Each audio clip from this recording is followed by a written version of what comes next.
Hello friends, welcome to my channel. कैसे हो आप सब? Hope you all are fine. Class 9th first chapter का पहला वीडियो और नोट्स की वीडियो ऑलरेडी अपलोड हो चुकी है। उसका लिंक डिस्क्रिप्शन बॉक्स में डाल दिया जाएगा। आज है चैप्टर फर्स्ट का पार्ट 2।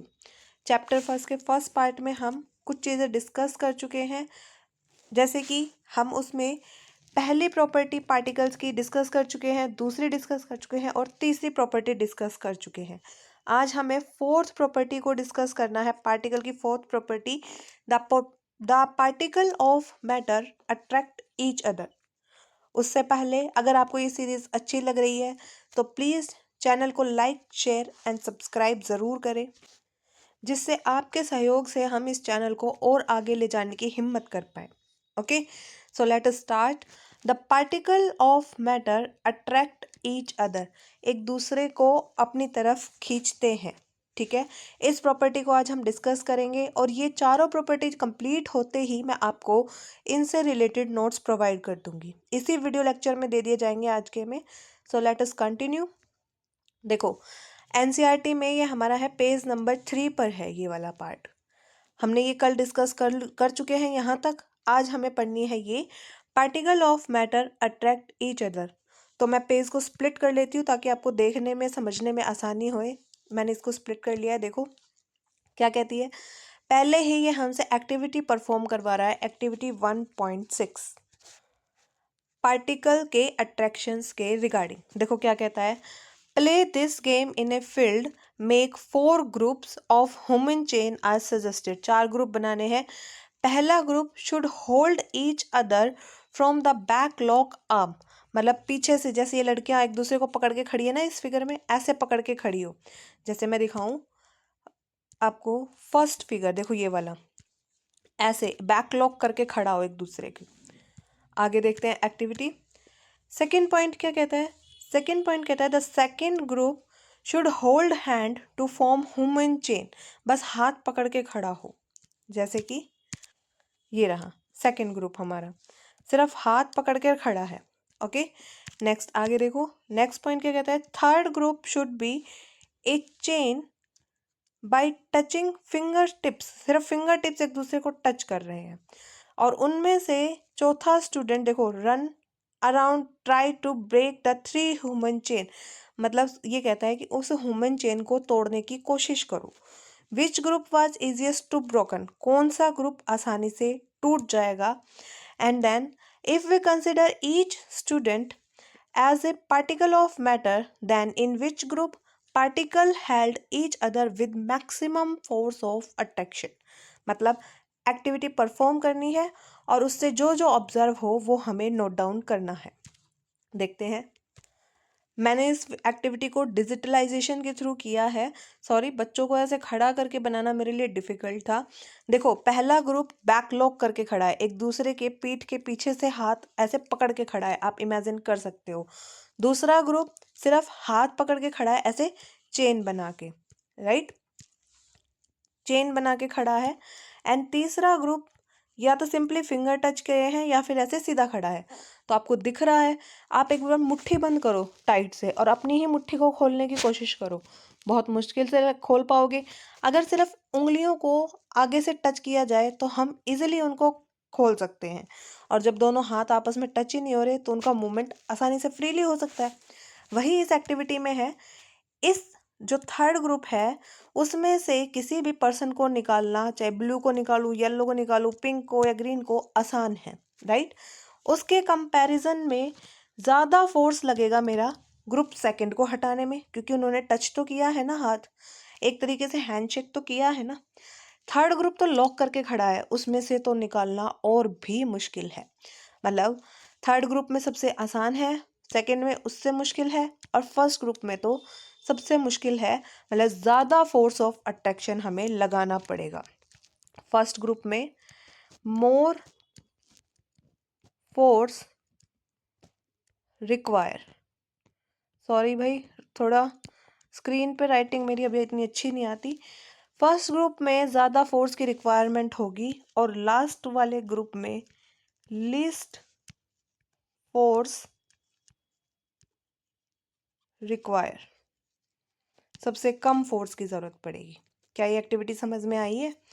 यही इसने पूछा था कि किस ग्रुप को पार्टिकल्स, अगर हम इसमें कंपेयर करें तो which group held with maximum force of attraction, सबसे ज़्यादा फोर्स ऑफ अट्रैक्शन पहले ग्रुप में है और सबसे कम फोर्स ऑफ अट्रैक्शन मेरा थर्ड ग्रुप में है। ये थी हमारी एक्टिविटी 1.6 जो कि हमने परफॉर्म कर ली है। Now let us move to the activity 1.7। पहले हम सारी 1.7 और 1.8 एक्टिविटी दो ही हैं और इसमें इन दोनों को परफॉर्म करेंगे। उसके बाद मैं आपको कल के लेक्चर में भी जो डिस्कस किया था उसके नोट्स और आज के नोट्स दोनों प्रोवाइड कर दूंगी। Okay, so let us continue activity 1.7। देखो क्या कहती है। टेक एन आयरन नेल, मतलब लोहे की कील ले लेनी है, चॉक पीस ले लेना है और रबर बैंड ले लेना है। उनको हमें ब्रेक करने की कोशिश करनी है। Try breaking them by hammering, मतलब हथौड़े से कट करके या फिर स्ट्रेच करके उनको तोड़ने की कोशिश करनी है। In which of the above three substances do you think the particle held together with great force of attraction, ज़्यादा फोर्स ऑफ अट्रैक्शन किस पार्टिकल में है? देखो, चाहे फिर आयरन नेल हो, चौक हो या रबड़ हो, तीनों के तीनों क्या है, हमारे सॉलिड हैं, राइट। तीनों सॉलिड किस लिए है? आयरन नेल तो सॉलिड सब्सटेंस है ही, ये तो आपको अच्छे से पता है। चौक भी सॉलिड है। और बात आती है रबर बैंड की। हाँ, रबर बैंड को हम स्ट्रेच कर सकते हैं, लेकिन हम एक्सटर्नल फोर्स लगाकर उसको स्ट्रेच करते हैं। जब हम उस पर कोई भी फोर्स नहीं लगाते या फोर्स लगाकर उसको छोड़ देते हैं तो अपनी शेप को रिगेन कर लेता है, मतलब वो क्या है, एक सॉलिड सब्सटेंस है। एक ही जैसी कैटेगरी के सब्सटेंसेस के अंदर हम फोर्स ऑफ अट्रैक्शन को कंपेयर कर रहे हैं। Okay, so let us perform the activity. Activity 1.7 के बाद हमारी नेक्स्ट है एक्टिविटी 1.8। 1.8 को परफॉर्म करके देखेंगे और उससे भी जो कंक्लूजन आएगा उसको डिस्कस करेंगे। क्या कहती है? Take some water in a container, try cutting the surface. एक प्लेट, एक कटोरी या फिर ऐसे किसी भी कंटेनर में हमने पानी ले लिया, उसको चाकू की हेल्प से हम उसको काटेंगे। घर पे कर सकते हैं हम इजीली ये एक्सपेरिमेंट। तो were you able to cut the surface of water, were you able to cut the surface of water, क्या आप सरफेस को काट पा रहे हैं? What could be the reason behind the surface of water remains too good. मतलब activity करके देखते हैं, फिर आगे कंक्लूजन निकालते हैं हम। Okay, let us discuss the activity first. Activity 1.8, hammer लिया, उससे लोहे की कील को बीटना शुरू कर दिया। लोहे की कील को पीटते जा रहे हैं हम, बट उसके बीच में फोर्स ऑफ अट्रैक्शन इतना ज़्यादा है कि वो पार्टिकल्स अलग अलग नहीं होते, कि कील टूटती नहीं है। ठीक है, देन हमने लिया चौक। चौक को तो हम हाथ से ही तोड़ सकते हैं, उसके बीच में फोर्स ऑफ अट्रैक्शन पार्टिकल्स का सबसे कम होता है, हथौड़े से तो उसका चूरा ही हो जाता है, राइट। देन अगर हम लेंगे रबर बैंड, रबर बैंड की प्रॉपर्टी होती है इलास्टिसिटी, जिसकी वजह से वो अपनी शेप को रिगेन कर लेता है। एक्सेस फोर्स लगाते हैं तो वो टूट जाता है। That's all about activity 1. क्या बताती है कि हमारा फोर्स ऑफ अट्रैक्शन है आयरन नेल्स के पार्टिकल में सबसे ज़्यादा होता है और चौक के पार्टिकल्स में सबसे कम फोर्स ऑफ अट्रैक्शन होता है, उनको हम इजीली ब्रेक कर सकते हैं। Now let us perform the activity 1.8। Activity 1.7 के बाद हमारी नेक्स्ट है एक्टिविटी 1.8। 1.8 को परफॉर्म करके देखेंगे और उससे भी जो कंक्लूजन आएगा उसको डिस्कस करेंगे। क्या कहती है? Take some water in a container, try cutting the surface. एक प्लेट, एक कटोरी या फिर ऐसे किसी भी कंटेनर में हमने पानी ले लिया, उसको चाकू की हेल्प से हम उसको काटेंगे।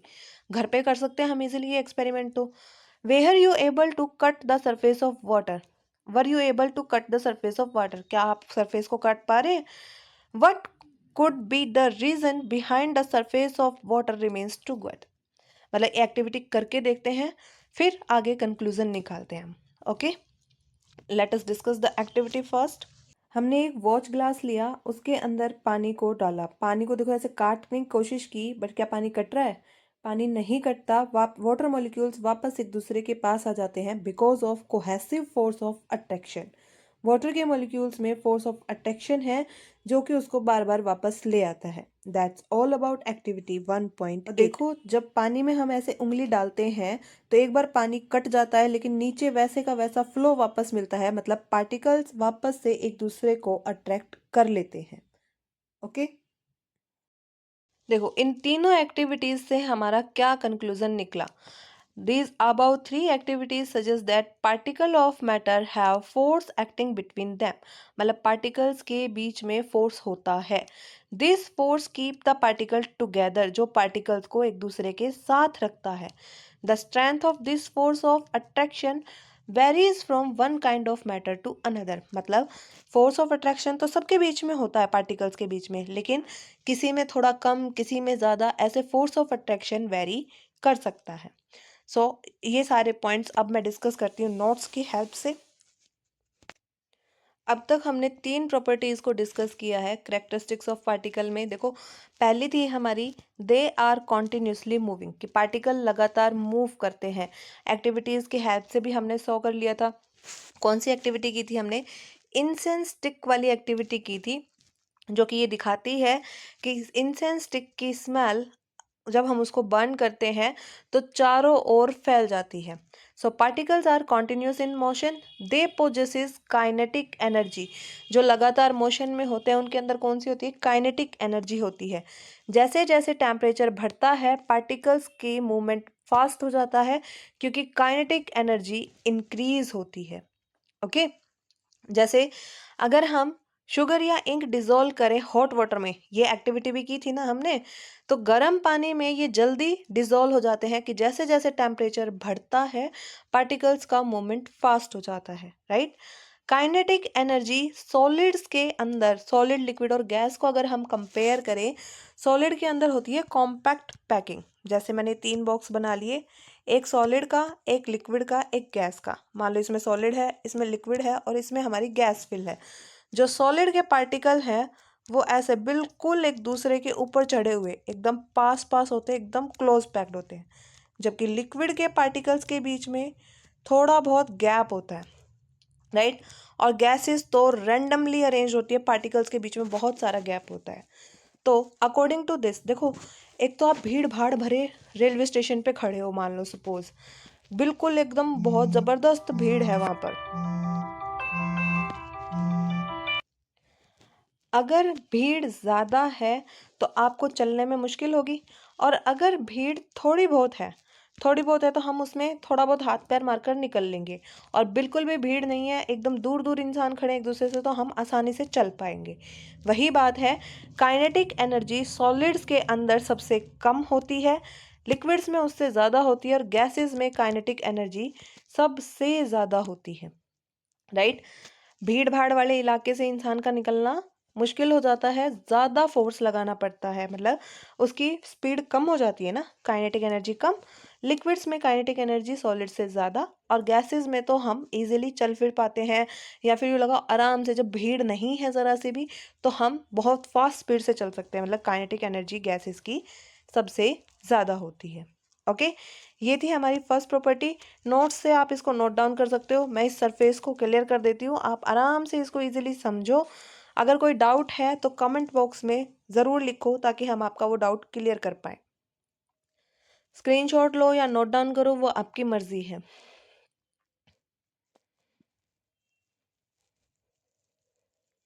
ओके, आगे बढ़ते हैं। सेकंड प्रॉपर्टी हमारी क्या कहती है?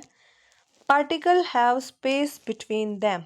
पार्टिकल्स के अंदर एक दूसरे के अंदर स्पेस होता है। देखो, आपको यहीं से ही दिख रहा होगा, जहां मैंने सॉलिड, लिक्विड और गैस बनाए हैं, अगर हम इनको कंपेयर करें, सॉलिड तो बिल्कुल एक दूसरे के ऊपर चढ़े हुए पार्टिकल्स हैं, राइट। ग्रीन डॉट से देखो, ये देखो बिल्कुल भी स्पेस नहीं है। लिक्विड के बीच में थोड़ा बहुत स्पेस है, और गैसेस के बीच में तो स्पेस बहुत ज़्यादा है। इसी को दूसरी भाषा में बोलते हैं इंटर पार्टिकुलर स्पेस, मतलब एक पार्टिकल का दूसरे पार्टिकल से दूरी। ठीक है, पढ़ते हैं। As sugar salt mix in the glass of water, ये एक्टिविटी हमने की थी। पानी में हम अगर शुगर या सॉल्ट को घूम घूम वो क्या कहते हैं, घोलेंगे, तो क्या होगा? एक बार तो हमें लगेगा लेवल बढ़ गया, पर जैसे ही हम उसको घोलना स्टार्ट करेंगे, हमारे पार्टिकल्स, जो लिक्विड के पार्टिकल हैं, उनके स्पेस के अंदर जाकर बैठ जाएंगे। वाटर लेवल वही का वही मेंटेन हो जाएगा, वाटर लेवल चेंज नहीं होगा। Activity video class 9 chapter first part में जहाँ डिस्क्रिप्शन किया था वहाँ आपको एक्टिविटी परफॉर्म की हुई भी मिल जाएगी। ओके, वीडियो का लिंक मैं डिस्क्रिप्शन बॉक्स में डाल दूंगी और for further more videos and experiments आप चैनल को विजिट करें, लाइक शेयर एंड सब्सक्राइब कर दो यार। ओके, आगे बढ़ते हैं। देखो ये मैंने अभी बताया ऑर्डर ऑफ स्पेस क्या होता है, सॉलिड के अंदर कम, लिक्विड के अंदर उससे ज़्यादा और गैसेस में सबसे ज़्यादा होता है, राइट। मैं इसको क्लीन करती हूँ, आप आराम से स्क्रीनशॉट लो या नोट्स बनाओ। ओके,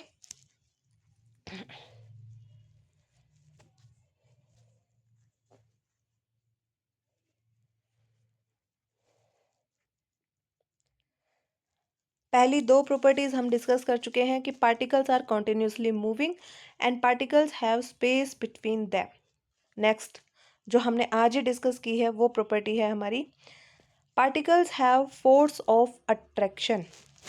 क्या, जैसे हमने परफॉर्म किया आयरन नेल, चौक और रबड़, तीनों के तीनों सॉलिड हैं पर आयरन नेल में फोर्स ऑफ अट्रैक्शन सबसे ज़्यादा स्ट्रॉन्ग है। अगर हम इसको पीटते भी हैं तो इसकी शेप में चेंजेस आते हैं, ये जल्दी से टूटती नहीं है, राइट।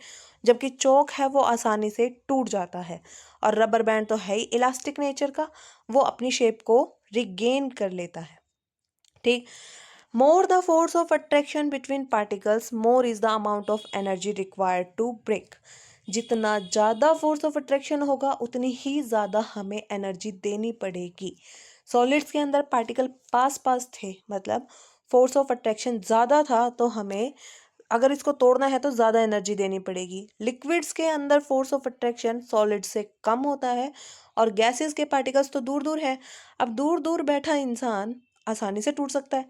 अब मान लो कि नहीं, दो बंदों की दोस्ती है, अगर उन दो बंदों के बीच में गहरी दोस्ती है, बचपन के यार दोस्त है, हर चीज़ अपनी शेयर करते हैं, बॉन्ड स्ट्रॉन्ग है, मतलब फोर्स ऑफ अट्रैक्शन ज़्यादा है, वो किस कैटेगरी में, सॉलिड में, उनको तोड़ना मुश्किल होगा। लेकिन अगर कभी कभार मिलते हैं, दोस्ती है लेकिन कभी कभार मिलते हैं, चलेगा, उसको तोड़ना थोड़ा सा मुश्किल होगा। लेकिन गैसेस की तरह अगर पार्टिकल बहुत ज़्यादा दूर दूर हैं, कोई मतलब ही नहीं है, बस सिंपल हाय हेलो है, हाय हेलो को तोड़ना तो बहुत ही आसान होता है। That's all about this. ये टॉपिक यहाँ पे कंप्लीट होता है। अब हम अगला टॉपिक डिस्कस करेंगे, states of matter. Okay, hope you like the video.